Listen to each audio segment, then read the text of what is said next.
अस्सलाम वालेकुम नाज़रीन, मैं हूं फरूख अब्बास न्यूट्रल बाय जावेद चौधरी। मैं नाज़रीन बहुत ही स्पेशल एपिसोड लेके आपके सामने हाजिर हैं। आज हमारे साथ मौजूद हैं जनरल तारिक रशीद खान साहब। जनरल साहब ऑपरेशनल कमांडर रह चुके हैं तमाम पाकिस्तान के सेंसिटिव बॉर्डर एरियाज में, स्पेशली जो केपी का और अफगानिस्तान का बॉर्डर एरिया है, वहां पे ये पूरा एरिया कमांड कर चुके हैं। ये केपी के अंदर सर्व कर चुके हैं, बहुत एक सीनियर लेवल के ऊपर कश्मीर में सर्व कर चुके हैं, गिलगित बल्तिस्तान में सर्व कर चुके हैं, पाकिस्तान के सफीर रह चुके हैं और सऊदी अरब की फौज में भी सर्व कर चुके हैं। तो मतलब इंतहाई एक एक्सपर्ट जिसे हम कह सकते हैं आज के हमारे मेहमान हैं, जो आज के हमारे टॉपिक हैं उसके हवाले से।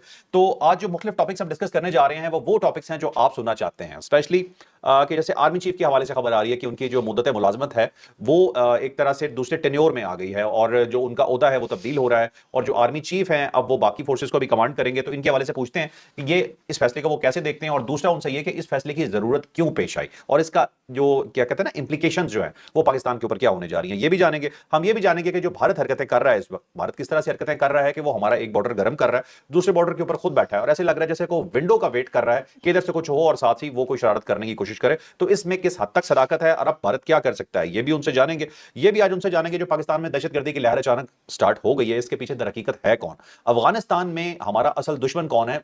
पहचान तो हम चुके हैं, लेकिन हम जनरल साहब से दोबारा आज पूछेंगे कि हमारा दर हकीकत दुश्मन है कौन जो वहां से बैठ के एक्चुअल में ऑपरेट कर रहा है और लग ऐसे रहा है कि ये वो दुश्मन है जिसे इससे पहले हम दुश्मन शायद उस तरह से मानते नहीं थे। और इसके अलावा जी आज हम डिस्कस करेंगे जी कि बीजेपी के जो इलेक्शन हुए हैं, इनफैक्ट जो हिंदुस्तान के इलेक्शन हुए हैं बिहार के अंदर, उसके रिजल्ट्स क्या आए हैं। जो मोदी ने पूरी एक साजिश बनाई थी, उस साजिश के तहत मोदी को कोई फायदा हुआ भी या नहीं हुआ, अमेरिका पाकिस्तान का दोस्त है या नहीं है, ये जानेंगे बड़े सीधे अल्फाज में। और एक दफा ये भी जनरल सबसे पूछूंगा कि भारत की जो रोज की हरकतें हैं एक ही दफा हम उनसे दो दो हाथ कर क्यों नहीं लेते। तो ये हमारे तमाम टॉपिक्स होंगे जो हम डिस्कस करने जा रहे हैं। सबसे पहले तो जनरल साहब से मैं ये पूछता हूं, बल्कि पूछता क्या हूं, सबसे पहले जनरल साहब आपको वेलकम कहता हूं, बहुत शुक्रिया शो में तशरीफ लाने का। Most most welcome.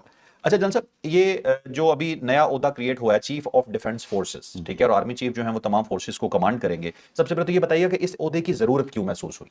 देखिए, ऐसा है कि दुनिया की तमाम जो प्रोफेशनल फौज है, जितनी मॉडर्न मिलिट्री ले लें, तमाम इस ओहदे को अडॉप्ट कर चुकी है। शायद ही कोई ऐसा मुल्क बचा हो दुनिया में कि जिसमें ये ओहदा ना हो।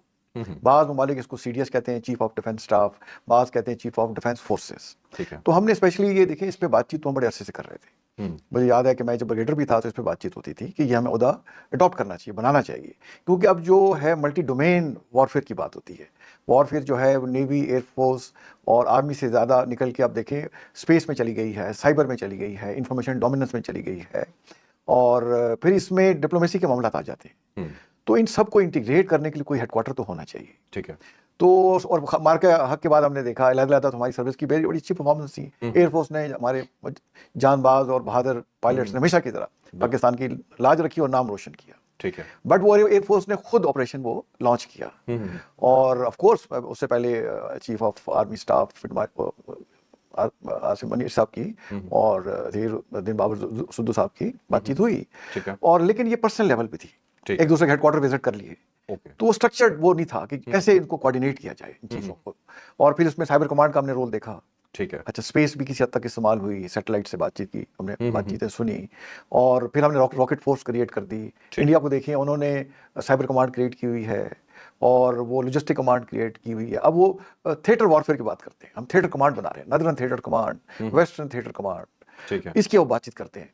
तो ये बड़ा खुशाइन मेरे ख्याल में फैसला है कि तमाम जो फोर्सेस होंगी अब वो एक हेडक्वार्टर के तहत ऑपरेट करेंगी और जॉइंट प्लानिंग होगी। मतलब एक दूसरे की सिनर्जी क्रिएट, एक दूसरे की मदद करेंगी, एक दूसरे के ऑपरेशन एक दूसरे को मदद करेंगे और उसको में सिनर्जी क्रिएट करेंगे। ठीक है। कि वो जो अलग-अलग कर सकते थे उससे ज्यादा मिलकर इकट्ठे करेंगे, मतलब सब कुछ कोऑर्डिनेट। तो पहले हमारे पास chairman joint chief of staff committee का उसमें होता था, वो कमेटी थी और उसमें एग्जीक्यूटिव पावर नहीं थी।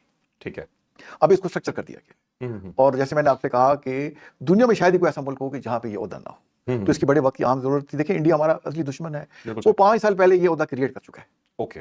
हमसे 5 साल वो आगे थे इस मामले में। तो ये चले देर आई दुरुस्त आई, हमने क्रिएट कर दिया है और ये इसलिए किया गया है स्पेशली कि आर्मी चीफ जो होगा उसी को ये साथ इसका ये ओहदा होगा, क्योंकि हमारा जो सिक्योरिटी एनवायरनमेंट है उसमें देखिए हमारा इंडिया दुश्मन है, 3,500 किलोमीटर का बॉर्डर है। ठीक है। अफगानिस्तान के साथ देखें 2,500 से ज्यादा किलोमीटर का बॉर्डर है। तो ये लैंड हमारा जैसे होते हैं लैंड ऑपरेशंस, हम कहते हैं कि पाकिस्तान की जो स्ट्रेटजी है वो लैंड स्ट्रेटजी जो है वो लीड में होती है।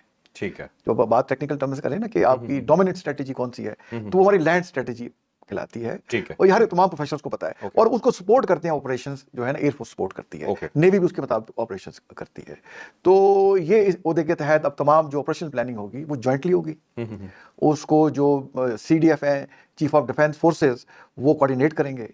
एग्जीक्यूशन डिसेंट्रलाइज होगी, वो अपनी अपनी सर्विसेज खुद एग्जीक्यूट करेंगे। अच्छा, जहां तक उनके जो हेड हैं, जैसे एयर चीफ मार्शल साहब होंगे, एयरफोर्स के, नेवल के जो हैं, इस तरह से जो एडमिरल हैं, वो अपने जो उनके ओहदे हैं अपने सर्विस के मामला में पूरी खुद मुख्तार होंगे। ठीक है, मतलब प्लान मुश्तरका तैयार होगा, हाँ। एग्जीक्यूशन सबकी अपनी। हाँ, वो अपने अपने जो भी हेड होंगे अपने सर्विसेज, वो पूरी खुद मुख्तार हैं। ठीक। जैसे पहले लगते थे अभी भी वैसे लगेंगे, प्राइम मिनिस्टर ठीक। लगाएगा। लेकिन जहां ऑपरेशनल प्लानिंग आएगी या वॉर डॉक्ट्रिन डिसाइड होगी, तो वो इकट्ठे बैठ के करेंगे और एक दूसरे की जो है ना सपोर्ट करेंगे, ओके, ताकि जो कुछ अलग अलग कर रहे थे मिल के वो उनका कुल टोटल का ज्यादा कुछ कर सके।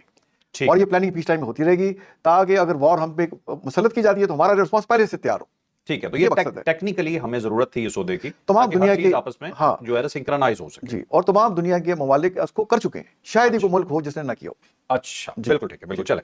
अच्छा अफजल साहब, जरा दूसरी साइड पे आ जाते हैं। पाकिस्तान के अंदर अफगानिस्तान, अभी एक लहर आई है जो अफगानिस्तान से ही आ रही है। अभी जो खबर है आज की कि वो 4 लोग गिरफ्तार भी हुए हैं। कोई एक साजिद उस इंसान का नाम था जो 4 लोगों के मतलब जो इन्हें हेड कर रहा था, और खुदकुश बम्बार को फैसिलिटेट करने वाला, लाने वाला ये शख्स था।